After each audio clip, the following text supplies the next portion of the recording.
안녕하세요. 이민경 행정사입니다. 오늘은 화장품과 관련한 내용을 유튜브를 촬영하겠습니다. 여러분 좋아요, 구독, 알림 잘 부탁드립니다. 제가 이제 2017년에 행정사를 시작하면서 그 이후에 가장 많이 한 아이템이 뭐냐 라고 질문을 하신다면 제 대답은 화장품 관련한 등록 업무였습니다 라고 답변을 드릴 수 있습니다. 화장품에는 화장품 책임 판매업이 있고 화장품 제조업이 있습니다. 이제 우리가 많은 회사들이 화장품 책임 판매업 등록을 하고 있죠. 화장품 책임 판매업을 함에 있어서는 직접 제조하는 자가 있고 위탁 제조하는 자가 있습니다. 여기에서 이제 위탁 제조하는 거는 이제 콜마와 같은 그런 제품을 생산 제조하는 일만 하는 회사에게 본인이 어떤 그 레시피를 갖고 어떤 효능 효과를 가진 화장품을 제조 판매하고 싶다. 그런데 제조 공장이 없다. 그러면 위탁을 해서 이제 제조해서 그 상품에 대해서는 본인 브랜드로 이제 화장품 사업을 하게 되는 거죠. 이와 같이 이제 화장품 제조업과 화장품 책임 판매업 등록을 대한민국에서 최고로 많이 등록을 했다 해도 과언이 아닐 정도로 많은 케이스를 하다 보니까 이제 제가 화장품과 관련해서는 무엇이든지 물어보세요. 어떤 거를 질문하더라도 답변을 할 수 있는 사람이 된 것입니다. 왜냐? 많은 저를 통해서 등록한 업체들이 화장품 사업을 하면서 이제 발생되는 여러 가지 애로사항이나 문제점이 발생되면은 마치 엄마나 아빠에게 연락을 하듯이 전화를 주십니다. 행정사님, 저희 이런 문제가 있는데 어떻게 할까요? 행정사님, 이 문제를 해결하려면은 행정사님이 뭘 도와주실 수 있나요? 이런 식으로 이제 많은 그 애로사항을 연락을 주다 보니까 저로서는 제가 직접 화장품 사업을 안 해도 거기서 발생될 수 있는 케이스 1, 2, 3를 다 알게 되는 거죠. 그러다 보니까 A라는 사람이 질문해서 습득한 지식을 B라는 사람이 또 질문을 하면은 답변할 수 있는 능력을 가진 사람으로 이제 저는 업그레이드가 되는 거죠. 이런 식으로 이제 쌓이다 보니까 무엇이든지 물어보세요. 궁금한 것은 이민경 행정사가 답변 드릴 수 있고 문제 해결을 해 드릴 수 있습니다. 라는 이제 그런 위치를 점하게 된 겁니다. 최근에 많이 연락 오는 것은 이제 화장품 책임 판매업이나 화장품 제조업이 등록한 이후에 한 2, 3년이 되면은 식약청에서 공문이 하나 딱 날라옵니다. 자체평가 보고를 하세요. 라고 하면 그걸 이제 자체평가 보고를 한다. 라고도 표현을 하고, 사후 점검을 한다. 라는 표현을 하기도 하고, 또 정기 감사를 한다. 뭐 이런 식의 이제 다양한 표현으로 얘기가 되는데, 어찌됐든 식약청에서 공문을 받고 그동안 사업을 하면서 한 생산 실적, 원료 목록, 뭐 여러 가지를 이제 4대 기준서에 의해서 제출을 해야 되는 겁니다. 그랬을 때 과연 어떤 서식에다가 어떤 내용을 어떻게 제출을 해야 되나 하고 이제 황당해지는 거죠. 그래서 저희가 이제 준비해 놓은 것이 그런 4대 기준서를 비롯해서 각종 보고 내용에 대한 서식을 판매하고 있습니다. 그리고 이제 그 서식을 갖고 그런데 어떤 내용을 어떻게 기재를 하지? 라고 이제 난감할 때 이제 도와드리기 위해서 잘된 모범 답안에 샘플을 같이 보내드리기 때문에 이제 우리가 모방은 창조의 어머니라고 그러죠. 다른 사람이 이미 잘 보고한 내용을 보고 그 샘플을 보고 따라하기를 하시도록, 그래서 이제 사후 보고, 자체 평가 보고, 또 그걸 이제 정기 감사 이렇게 표현하는 그 상황에 대한 대응을 할 수 있는 자료를 판매하고 있습니다.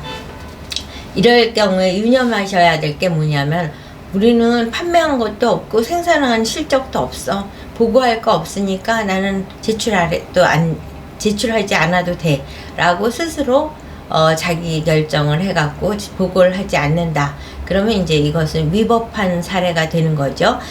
보고할 게 없다, 실적이 없다 하더라도 없음이라는 자료도 제출을 해야지만 준법, 그러니까 식약청에서 화장품 사업을 하는 자로서 부여된 의무를 이행한 사람이 되는 겁니다. 그래서 실적이 없어도 반드시 실적 없음, 보고사항 없음, 뭐 이런 식의 표현으로 보고를 반드시 해야 된다는 사실을 안내해 드립니다. 그리고 이제 이와 같이 사후 점검이나 정기 감사를 위해서 자료를 구입하시기 위해서 연락 오시는 케이스도 있는데, 또 다른 케이스는 화장품을 이제 제조를 했어요. 그러면 표시를 해야 되는데, 표시하기 위한 스티커를 부착해야 되는데, 과연 어떤 내용을 어떻게 해야 되고, 내 욕심껏 우리 화장품의 우수성을 강조했을 때 이게 법을 위반하는 것은 아닐까 하는 이제 그 표시 기준에 맞는 기재사항에 대한 사전 검토를 해드리고 있습니다. 저는 사실 사후에 이미 잘못을 해서 행정심판을 하거나 이의제기를 하거나 이런 거는 제가 안 하고 있습니다. 왜냐? 위법한 것을 뭐 적법한 걸로 스토리를 가공하는 게 그렇게 간단치가 않기 때문에 그래서 가능하면 선제적으로 대응하시도록 사전에 표시 기준을 검토해 드리는 일을 주로 해 드리고 있습니다. 근데 최근에는 어떤 사례가 있었냐면, 한 업체가 이제 그 성수동에 이제 핫플레이스잖아요. 그래서 각종 이제 이벤트가 있는데, 플래그 스토어라고 해서 요새는 이제 화장품을 그러니까 전시해서 많은 사람들이 오도록 해서 시제품을 판매하기도 하고 샘플로 제공하기도 하는데, 이 회사가 이제 플래그 스토어에서 샘플을 제공을 한 거죠. 근데 샘플을 완성된 용기에 들어가 있는 걸 제공하는 게 아니라 대용량을 갖고 본인이 덜어서 갖고 갈 수 있도록 그렇게 하면서 샘플을 제공한 거예요. 근데 이제 이렇게 소분을 하거나 또는 믹싱을 하거나 이와 같이 그러니까 일종의 제조잖아요. 그렇기 때문에 이럴 때는 맞춤 화장품 제조사가 있어야지만 그와 같이 소분이나 그 통합을 해서 융합하고 섞는 조제할 수 있는 일을 그 매장에서 할 수 있는데, 이 회사는 맞춤 화장품 제조사가 없는 상태에서 소비자들이 각각 알아서 덜어서 갈 수 있도록 한 거예요. 본인은 선이고 또한 무료로 제공을 한 건데 이제 고발이 들어온 거죠. 그래서 이제 억울하다. 나는 돈 한 푼 안 받고 소비자를 위해서 이 물건을 제공했는데 식약청에서 적발돼서 공문이 왔는데 어떻게 하면 좋겠냐 라는 이제 전화가 온 겁니다. 그래서 제가 설명을 드렸습니다. 뭐냐, 식약청은 유료로 제공을 하냐 무료로 제공하느냐에 포커스가 맞춰져 있는 게 아니라 이 제품이 사용자에게 유해하냐, 유독성이 있냐, 뭐 그런 부분이 포커스가 있는 것이고, 이 제품이 지금 유해하다는 단정이 주어지진 않았지만 유해성을 가늠하고 그걸 소비자가 안전한 제품을 사용할 수 있도록 만들어진 제도가 맞춤 화장품 제조사라는 제도가 있기 때문에 그 의무를 이행하기 위해서는 맞춤 화장품 제조사가 있는 상태에서 소분이나 조제는 가능하지만 없는 상태에서는 안 되기 때문에 위법한 것이 맞습니다 라고 이제 설명을 드렸고, 이에 대한 대응에 대해서도 이제 컨설팅을 해 드렸는데, 이처럼 화장품을 사업을 하다 보면은